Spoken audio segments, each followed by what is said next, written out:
aí pessoal, tudo bom com vocês? Sejam muito bem-vindos a mais um vídeo aqui do canal, mais uma aula do nosso curso de Anatomia Dental. Chegamos hoje à nossa aula de número 18 do nosso curso, estamos chegando no finalzinho aqui, né? E nesse vídeo aqui a gente vai estar vendo as características do segundo molar inferior, que na minha opinião é um dente bastante simples da gente estar estudando, porque de todos os molares, o segundo molar inferior vai ser o mais simétrico.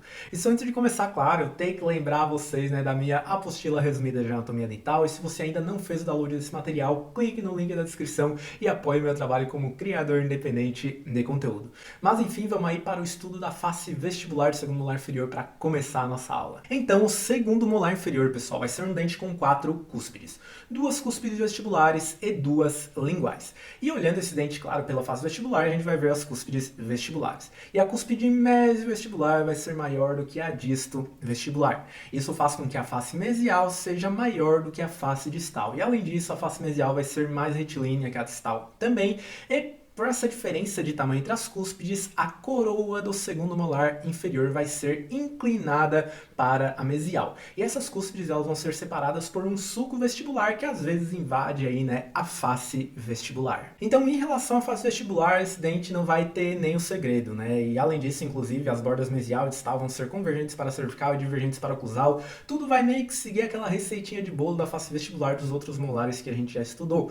E olhando, né, o segundo molar inferior pela vestibular, a gente já consegue diferenciar esse dente facilmente do primeiro molar inferior, né? Que é um dente com 5 cúspides e 3 dessas cúspides do primeiro molar inferior vão ser cúspides vestibulares. Mas como eu disse, o segundo molar inferior vai ser um dente que vai ter somente 2 cúspides vestibulares. Mas enfim, em relação à face vestibular é isso, vamos aí para o estudo da face lingual deste dente, onde a gente também consegue observar 2 cúspides, uma cúspide mesiolingual e outra cúspide distolingual. No entanto, as cúspides linguais vão ser menores do que as cúspides vestibulares, porque claro, né, a face vestibular do segundo molar inferior vai ser maior do que a face lingual deste dente. E assim como na face vestibular, a face lingual do segundo molar inferior vai ter formato trapezoidal, com base menor para a cervical e base maior para a oclusal, e as cúspides mésio e distolingual também vão ser separadas por um sulco lingual que às vezes invade a face lingual. Indo agora para o estudo das faces proximais do segundo molar inferior, a gente vai conseguir ver aquela característica que, na minha opinião, é a mais importante de todas as proximais dos molares inferiores,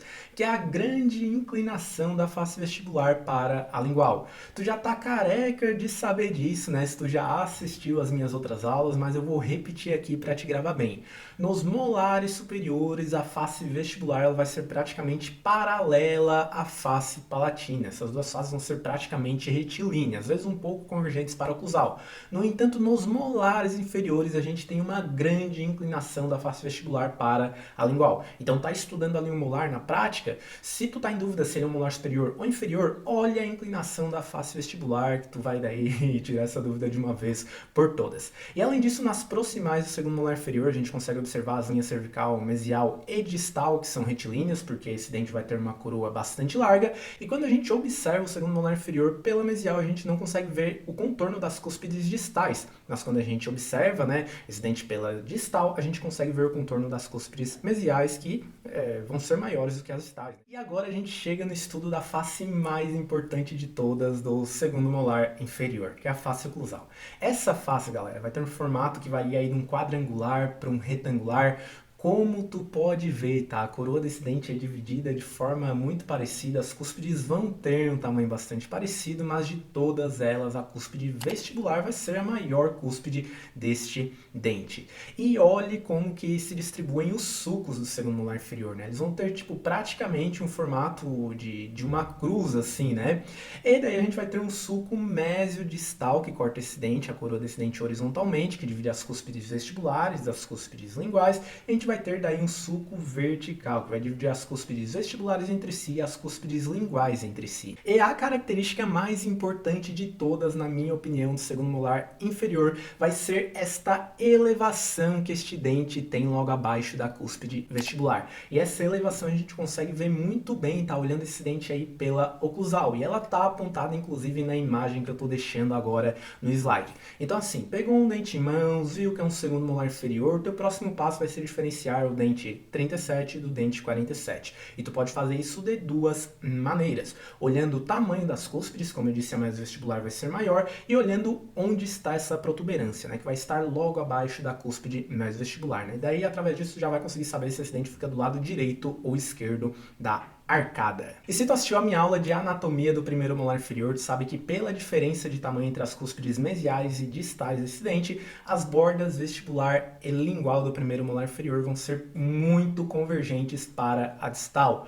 Mas, como eu já falei algumas vezes nessa aula aqui, o segundo molar inferior é um dente que é muito mais simétrico e por causa disso essa convergência, tipo, quando ela está presente, ela é muito discreta. Pra gente encerrar essa aula aqui, a gente vai estar estudando, claro, a anatomia radicular do segundo molar inferior, e as raízes desse dente também são distribuídas de forma bem simples. A gente tem uma raiz mesial e uma raiz distal. Essas raízes também vão ser achatadas no sentido mésio-distal e a raiz mesial vai ser maior e mais larga do que a raiz distal. E o ápice da raiz mesial vai estar mais deslocado para a distal do que o ápice da raiz distal, tá? Então ambas essas raízes vão ser inclinadas para o lado distal também. E é mais uma coisa que tu pode estar olhando, né? Para diferenciar aí o dente 37 do dente 47. Mas como eu já falei em várias outras aulas minhas de anatomia dental, as características da coroa são muito mais confiáveis para a gente estar olhando e fazer essa diferenciação. No entanto, a inclinação da raiz pode acabar te ajudando em alguns casos. E então por hoje era isso. Muito obrigado a todos que acompanharam essa aula até aqui. Não se esqueçam de clicar no link da descrição para fazer o download da minha apostila resumida de anatomia dental em PDF. Qualquer dúvida que vocês tiverem, é só deixar nos comentários que eu estou disponível, como eu sempre falo. E muito obrigado mais uma vez por apoiar e acompanhar o meu trabalho. A presença de cada um de vocês é muito importante para mim. Eu espero todos vocês na próxima, onde a gente vai estar estudando a anatomia dos terceiros molares superiores e inferiores.